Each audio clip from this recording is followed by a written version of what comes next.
श्रावण आला, अधिक मास आला की माणसं बनतात. एक दीड महिना जरा कोंबड्याला आराम भेटतो.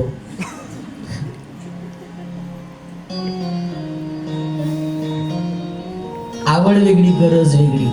आपण आवडीपेक्षा गरजेला किंमत देणारे माणसं आहे. आपली आवड बाजूला करा. संतांनी आवडीकडे लक्ष दिलं नाही, गरजेकडे लक्ष दिलं. असं म्हणतात, नाथ महाराजांच्या घरी 1200 एकर जमीन होती. आहे का? किती एकर? 1200 एकर जमीन. नाथ महाराजांकडे 1200 एकर जमीन होती. पण नाथ महाराजांच्या वाड्यामध्ये रोज कीर्तन संध्याकाळी व्हायचं. तर कीर्तनामध्ये जो जो कीर्तन ऐकण्याकरता येत होता त्या प्रत्येकाला 1 किलो हरभऱ्याची डाळ आणि 1 किलो गूळ प्रत्येकाला येणाऱ्याला. 1200 एकर जमीन विकून टाकली संतांनी. फक्त कशा करता? लोकांना हरभऱ्याची डाळ आणि गूळ बंद होता कामा नये. बरेच वर्ष हा संकल्प सुरू राहिला. एके दिवशी नाथ महाराज बोलताय श्रीखंड्याला. काय श्रीखंड्या? काय म्हणतो आपला भंडारगृह? श्रीखंड्या म्हणे काय नाही आता, ठणठण गोपाल काय नाही म्हणे आपल्या भंडारगृहात. काय करता? बंद करा म्हणे कीर्तन.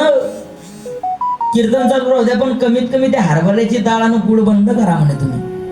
काय नाही हो म्हणे आपल्याकडे आता, काही राहिलं नाही आपल्याला देण्यासारखं. त्याला नाथ महाराज बोलतात, गड्या आपली हरभऱ्याची डाळ आणि 1 किलो गूळ हे लोकांची आवड आहे. आणि लोक आपल्या दारामधून येऊन त्यांनी भजन करावी आपली गरज आहे. त्यांच्या आवडी करता आपण आपल्या गरजे करता त्यांची आवड मारता कामा नये.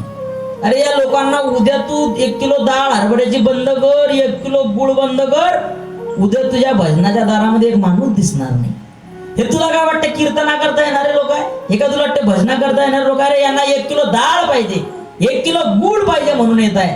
काही का असो ना श्रीखंड्या, पण ते येत आहे ना. ते जर येत असतील आणि त्यांच्याकडून भजन सत्संग कीर्तन होत असेल तर अशी 1200 एकर नाही, अशी हजारो एकर जमीन जरी असली तरी ते विकाऊ लागली तरी चालेल, पण आपलं भजन बंद पडता कामा नये. संतांनी आपली आवड बाजूला केली, आपल्याकरता आपली गरज जोपासली. असं म्हणतात 1200 एकर जमीन विकून त्यावेळेला नाथ महाराजांनी 700 रुपयाचं कर्ज घेतलं. त्यावेळेला बरोबर 1500च्या शतकात, म्हणजे आजच्या 500 वर्षापूर्वी 700 रुपयाचं कर्ज झालं. मग कर्ज देणारा जो सावकार होता त्याच्या कानावरती बातमी पडली की काय दिल त्या नाथाला तू कर्ज? अरे त्याच्याकडे उत्पन्नच नाही ना, आवकच नाही. ज्याच्याकडे उत्पन्न नाही, ज्याच्याकडे आवक नाही, तो तुझे पैसे कसे काय देईल? अरे तुझं कर्ज नील करण्याकरता त्याच्याकडे पैसे येताना तर दिसले पाहिजे. त्याच्या वाड्यातून रोजच पैसे जात आहे. ज्यानं 1200 एकर जमीन विकली तर तुझे 700 रुपये कधी देईल बरं? देत नाही तुझे 700 रुपये. परिणाम तो सावकार पुन्हा नाथ महाराजांच्या वाड्यात आला आणि नाथ महाराजांना म्हणू लागला, नाथ महाराज तेवढं ते माझे 700 रुपये परत करा. अहो आता तर घेतले, महिना झाला, अजून देतो ना तुमचे पैसे, व्याजासहित पूर्ण देईल. काय नाही हो, कुठून देणार? 1200 एकर जमीन विकली विठ्ठल विठ्ठल भजन करण्यामध्ये. आता कुठे मिळणार आहे काही? कुठून आणणार पैसे? पैसे येण्याचं एखादं साधन तुमच्या घरात दिसलं तर पाहिजे. पैसे येताना दिसत नाही नाथ महाराज आणि तुम्ही म्हणा देतो पैसे देतो पैसे. असं नसते चालत. मला माहिती नाही, वाटलंच तर 1 महिन्याचं व्याज देऊ नका. मला तुमच्या व्याजाची गरज नाही, पण माझे 700 रुपये मला परत करा. माझा व्यवसाय आहे, माझा व्यापार आहे. 700 रुपये बुडले कुठून करू? तुम्ही माझे 700 रुपये मला परत करा. अहो नाही माझ्याकडे आता. जेवढे तुम्ही 700 रुपये दिले होते व्याजाचे, तेवढ्या पैशांची मी डाळ आणली, गुळ आणला, लोकांमध्ये वाटतोय. तुमचं नका सांगू कोणामध्ये वाटताय. मला माझे 700 रुपये पाहिजे. आले की सर्वात आधी पैसे तुमचे दे. नाही हो नाथ महाराज, तुम्ही देवाचं भजन करत असाल. काय देवाचं भजन करता? सर्व संपलं तुमच्या जवळचं तरी सोडत नाही.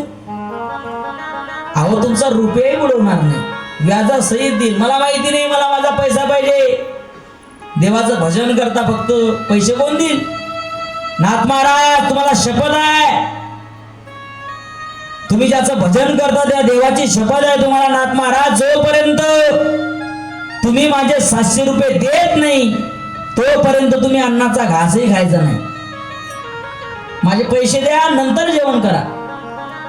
नाथ महाराज बोलता सावकाराला, का हो 700 रुपये देत नाही तोपर्यंत तुम्ही म्हणता अन्न खाऊ नका. पांडुरंगा करताच मी करतोय, आणि जर त्या देवाला काळजी नसेल तर सावकार, हा पैठणचा नाथ तुम्हाला सांगतोय श्रीमंत नाही. वास्तविक विचार करू द्या तर सकळ संता माझी राजा स्वामी एकनाथ माझा, असे नाथ महाराज. नाथ महाराज बोलतात, जर तुमचे पैसे दिल्याशिवाय मी अन्नाचा घास खाऊ नये तुम्ही असं म्हणत असाल तर सावकार त्या देवाची शपथ घेऊन सांगतो पांडुरंगाची, हा पैठणचा नाथ अन्नाचा कण सोडावो, जोपर्यंत तुमचे कर्जाचे पैसे देत नाही तोपर्यंत पाण्याचा थेंबही पिणार नाही. ऐका, फक्त आपल्याकरता पाण्याचा थेंबही नाहीये. नाथ महाराज पेत नाही पाणी, म्हणून स्वतःची पत्नी पेत नाहीये, श्रीखंडही पेत नाहीये, कोणीही पाणी नाही पित आहे. अन्न शिजत नाहीये वाड्यामध्ये, पण भजन बंद नाहीये. आलेल्या माणसाला 1 किलो हरभऱ्याची डाळ, 1 किलो गुळ मात्र बंद नाहीये.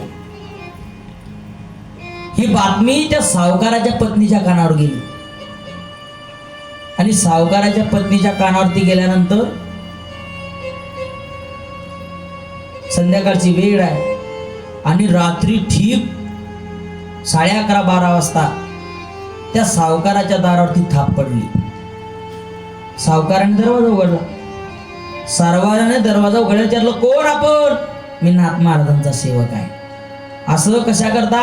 अहो, नाथ महाराजांनी तुमच्याकडून जे व्याजाने पैसे घेतले होते ना, ते व्याजाचे पैसे परत करण्याकरता मी आलोय. घ्या. जेवढे पैसे त्या महात्म्याने सावकाराच्या हातात ठेवले, व्याज करून बरोबर तेवढेच पैसे होत होते. ते पैसे घेतले, आणि पैसे घेतल्यानंतर पावती, नील पावती, कर्ज माफ झाल्याची पावती घेतली. पावती घेतली आणि सेवक निघून गेला. का हो, इतक्या रात्री कोण आलं? अहो, ते शांती ब्रह्मनाथ महाराज आहे ना, त्यांचा कोणी सेवक आला होता. त्यांनी माझ्याकडून 700 रुपयाचं कर्ज घेतलं होतं. मी सांगितलं त्याला, अरे पाणी पिऊ नको. त्याचा सेवक आला बघ, मी बोललो नसतं तर त्याने माझे पैसे दिले नसते. आता कसे दिले बरोबर पैसे? पण पत्नी सात्विक होती सावकाराची. सावकाराची पत्नी बोलते, मालक, ते नाथ महाराज सामान्य नाही हो. ज्याच्या घरी भगवान परमात्म्याने 36 वर्ष पाणी भरलं तो नाथ महाराज सामान्य असेल? ज्याच्या घरी देवाने चंदन उघडण्याचं काम केलं तो नाथ महाराज सामान्य असेल? काय परीक्षा घेतली तुम्ही महात्म्याची? तो नाथ काही सामान्य नाही. अहो, जा त्यांचे पाय धरा. नाथ महाराज म्हणजे प्रत्यक्ष पांडुरंग परमात्मा आहे. तुमचं चुकलं. ऐका, स्वतः रात्री झोप नाही सावकाराला, पण सकाळी ब्रह्ममुहूर्तावर सावकार उठला आणि सर्वात आधी नाथ महाराजांच्या दारी गेला. नाथ महाराजांचं दार ठोकलं. सकाळी ब्रह्ममुहूर्तावरती नाथ महाराज उठले, स्नान केले, दरवाजा उघडला, आणि दरवाजा उघडल्यानंतर नाथ महाराजांनी पाहिलं तर सावकार माझ्या दारात. सावकाराला पाहिल्यानंतर